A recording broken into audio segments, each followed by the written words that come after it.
मेरे प्यारे देशवासियों, जन भागीदारी की शक्ति से बड़े बड़े संकटों का मुकाबला किया जा सकता है। मैं आपको एक ऑडियो सुनाता हूं। इस ऑडियो में आपको उस संकट की भयावहता का अंदाजा लगेगा। वो संकट कितना बड़ा था, पहले वो सुनिए, समझिए। आखिर ये जो जुल्म हुआ 2 साल तक, जुल्म तो 5-7 साल से शुरू हो गया था, मगर वो शिखर पर पहुंच गया है 2 साल में, जब इमरजेंसी लोगों पर ठोक दी और अमानुषी बर्ताव लोगों के साथ किया गया। लोगों के स्वतंत्रता के हक छीन लिए गए, अखबारों को कोई स्वतंत्रता न रही, न्यायालय बिल्कुल निर्बल बना दिए गए और जिस ढंग से 1 लाख से ज्यादा लोगों को जेल में बंद कर दिए और फिर अपने मनमानी राज की ओर से होती रही, उसकी मिसाल दुनिया के इतिहास में भी मिलना मुश्किल है। साथियों, ये आवाज देश के पूर्व प्रधानमंत्री श्रीमान मोरारजी भाई देसाई की है। उन्होंने संक्षेप में लेकिन बहुत ही स्पष्ट तरीके से इमरजेंसी के बारे में बताया।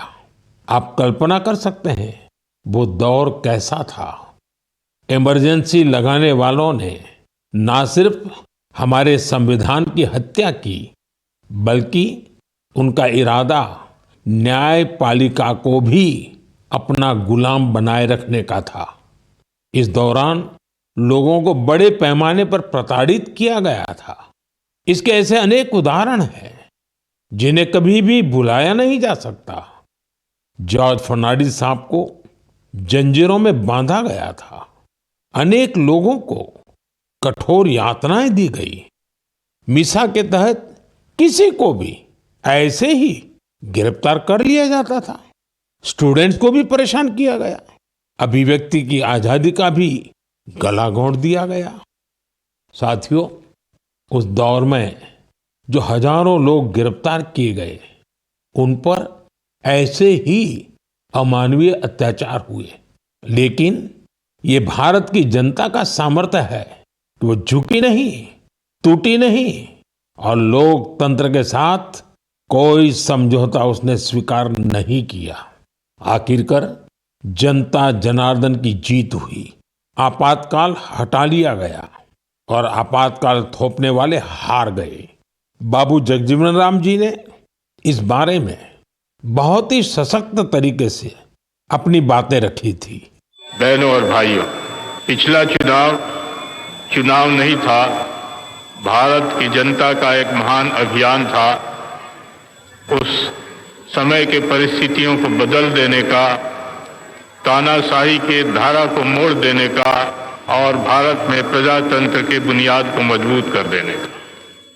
अटल जी ने भी तब अपने ही अंदाज में जो कुछ कहा था, वो भी हमें जरूर सुनना चाहिए।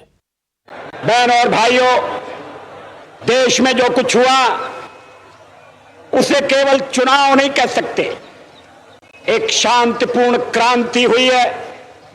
लोक शक्ति की लहर ने लोकतंत्र की हत्या करने वालों को इतिहास के कूड़ेदान में फेंक दिया है।